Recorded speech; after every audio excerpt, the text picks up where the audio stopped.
ሴት ልጅ በሶሻል ሚዲያ ላይ በኒቃብ የሚሆን ያለ ኒቃብ ወጥታ ማስተማር ወይንም ቪዲዮ ቀርጻ ማስተላለፍ ትችላለች ወይንስ አትችልም ትላለች። መልካም፣ ይህን ጥያቄ ራሱ ነው የጊዜያችን ታላላቅ ዑለሞች ተጠይቀው የሰጡት ፈትዋ አለ። እሱን ልስጣችሁ።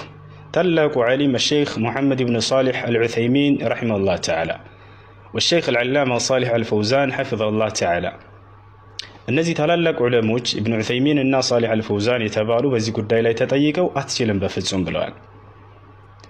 እንዲሁም አላህ Subhanahu Wa Ta'ala في سورة الأحزاب ላይ ሴቶችን አስመልክቶ ምን ብሏል? ወቀርነ ፊ ቡዩቲኩን ቤታችሁ ውስጥ እርጉ ብሏቸዋል። خلاص የሴት ልጅ መልካም ቦታዋ ቤቷ ነው ብለዋል አብዱላህ ኢብኑ መስዑድ ረዲየላሁ ዐንሁ።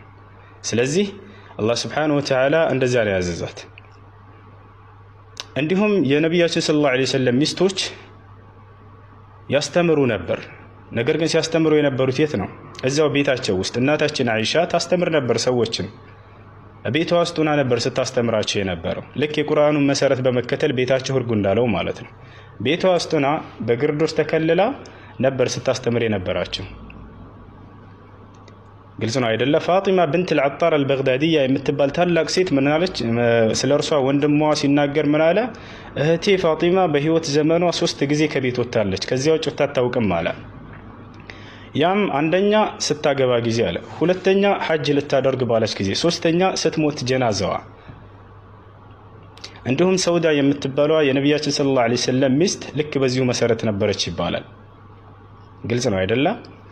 እና ይህ ነው ማስተማር አትችልም ማለት አይደለም። ሴት ልጅ ማስተማር ትችላለች። ነገር ግን አላህ ባዘዛት መልኩ እዛው ቤቷ ውስጥ ሆና ሙስሊም እህቶቿን ታስተምራቸዋለች። እየሄዱ ይማራሉ ከእርሷ ዘንድ። ግልጽ ነው። ልክ አይሻ ቤቷ ቁጭ ብላ እየሄዱ ይማሩ ነበር። ሐታ ወንዶችን የምታስተምርበት ጊዜ አለ ቤቷ ውስጥ ሆና። ልክ እንደ አይሻ ታስተምር ነበር። አንዳንድ እነ መስሩቅ የሚባል ሌሎችም እንዲሁ ታቢዒዎች ይማሩ ነበር እርሷ ዘንድ እየመጡ። ነገር ግን የሚማሩት በምን መልኩ ነው? በሂጃብ ተጋርዳ ምንም ሳያዩት ተሸፋፍና ምናምን ማለት ነው። ሐታ እንደዛም ሆኖ እንኳን ምላሷን ያዝ ታደርገው ነበር ይባላል በምታስተምራቸው ጊዜ፣ ድምጼ እንዳይፈትናቸው እያለች ማለት ነው። ይህን ሁሉ ጥንቃቄ አድርገው ያስተምሩ ነበር። በዚህ መልኩ ቤታቸው ሆኖ ማስተማር ይችላሉ ሙስሊም እህቶቻቸውን። በጣም አንገብጋቢ እውቀት ካላቸው ደግሞ ወንዶች ዘንድ የማይገኝ እውቀት ካለ ወንዶች እየመጡ ሊማሩበት ይችላሉ። ነገር ግን ልክ እንደ አይሻ በግርዶ ተጋርደው ምናምን ማለት ነው እዚያው ቤቷ።